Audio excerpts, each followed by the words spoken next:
As súas fillas, Ana e Raquel, están hoxe en Pontevedra. Pegan cartéis coa foto de Manuela Barbosa e buscan onde unha persoa sen recursos podería estar vivindo. Malia que Sonai levaba cartos cando desapareceu, pensan que puido gastalos ou perdelos. Siguen perimetrando a zona de Arcade Soutomaior, rastrexando e buscando o teléfono móvil e a miña nai. E como cremos que realmente esa zona xa está máis que vista, a miña irmán e máis eu imos ampliar as zonas de búsqueda agora ás cidades, a Pontevedra e a Vigo. Ahora nos imos a empezar a pegar máis carteles por Pontevedra, a buscar en albergues, en comedores sociais e demais. Estamos desesperados por localizala.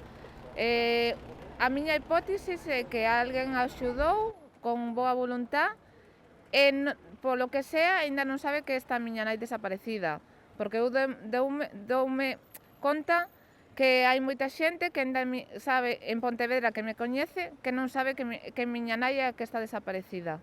As pescudas da policía localizaron o sinal do teléfono móvil da desaparecida na zona de Ponte Sampaio. Era unha zona moi grande para poder rastrexala. Ademais que este ali o sinal do móvil non garante que este con el Manuela. A preocupación aumenta na familia despois de tantos días.